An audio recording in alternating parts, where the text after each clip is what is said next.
1 লক্ষ টাকা দিয়েও শেষ না, যদি আরো লাগে আরো দিব, যা লাগে দিব। তারপরে কথা দিছি যে যাদের এখানে একবার পাড়া দিয়ে গেছি কেরারে না খাইয়ে থাকতে দিব না। এটা কথা আপনাদের এখানে একটা স্কুল ছিল, স্কুল। আমি একবার সুনামগঞ্জে ফুটবল খেলতে গেছিলাম, দেখলাম বাচ্চারা এখানে পড়াশোনা করতেছে। আমি 10,000 টাকা দিয়ে গেছিলাম মিষ্টি খাওয়ার জন্য। আজকে আমি খবর পাইছি যে এই জায়গাতে স্কুল আর নাই, আপনারা এখানে আশ্রয় নিছেন। আমি যখন আপনাদের এই স্কুলের নাম শুনছি যে এই জায়গায় আমি গেছিলাম, আমার 2-3 জন এখানে ফোন দেওয়ার পর আমার আর জানে মানে নাই যে আমি আপনাদেরকে না দেখতে থাকি। আমি 150 কিলোমিটার দূর থেকে আপনাদের জন্য আইছি, 150 কিলোমিটার দূর আমার হবিগঞ্জ থেকে। আমি আপনাদের জন্য 500 প্যাকেট খাবার নিয়ে আইছি। সারা বাংলাদেশের মানুষ আমার কাছে টাকা পাঠাইতেছে, বলতেছে আমি যেন আপনাদেরকে খাবার দেই, সহযোগিতা দেই। আমি এই জন্য আপনাদের কাছে আসছি। আমি আপনাদেরকে বলি, শুনেন, আমি আসছিলাম শুকনা খাবার নিয়ে, কিন্তু আসার পর আমার মনে হয়েছে, আমার একজন বলছে যে ভাই যদি ভাত না খাওয়ান আর চলতেছে না ভাই, ভাতের ব্যবস্থা করে দিয়া যান।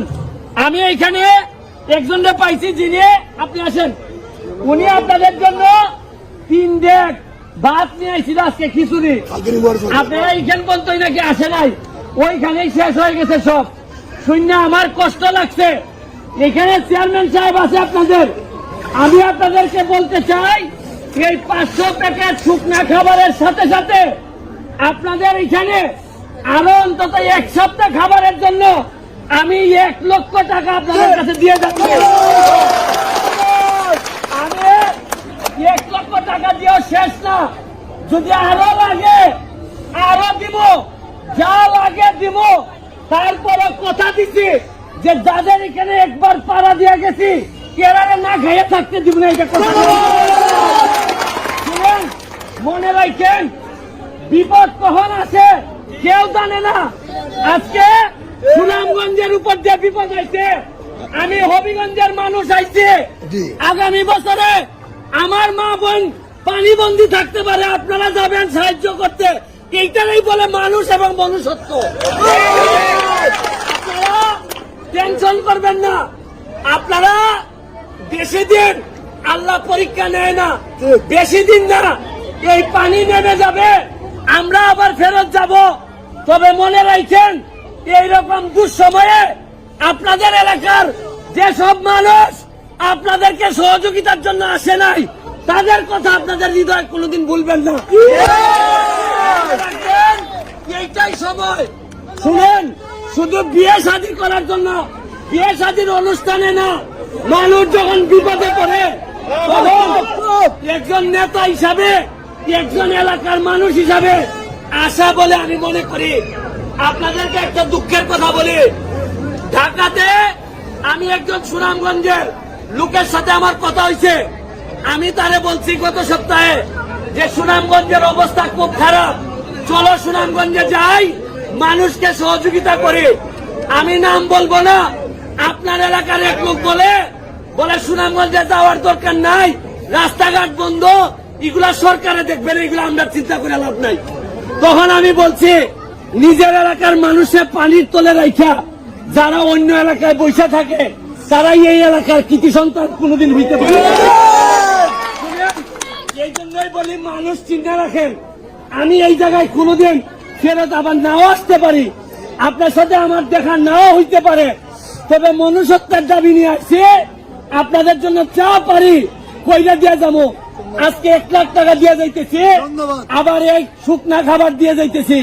লাগে যদি ডাকবেন। আরে চাইছে আমি 5 ফুট 8 ইঞ্চি হইতে পারি, কিন্তু কলিজাটা আমার পুরা শরীরের চেয়ে বড়। আমি তরুণদেরকে বলি, পড়াশোনা করেন, পড়াশোনা করলে যদি জজ ব্যারিস্টার হইতে পারেন, তাইলে নিজের এলাকার মানুষের জন্য করতে পারবেন। আর নাই রে চোর বাটপাড়ের দেশটা পড়ে গেছে। তাদের জন্য দোয়া রইল, আমাদের জন্য দোয়া করবেন। যারা টাকা পয়সা পাঠাইছে আপনাদের জন্য, তাদের অনেকটাই আপনারা ছিলেন না। তাদের জন্য আল্লাহর কাছে দোয়া করেন। এরা প্রকৃত অর্থে এরাই মানুষ, যারা মানুষের বিপদে অন্যদিকে না তাকাইয়া সুনামগঞ্জে বাড়ি না, তারপরও যেভাবে আপনাদেরকে সহযোগিতা করছে। আমি আবারও আপনাদের কাছে দোয়া চেয়ে আজকের মতো বিদায় নিতেছি। আমার ফোন নাম্বার আছে, যখনই লাগবে আমার সাথে যোগাযোগ করবেন।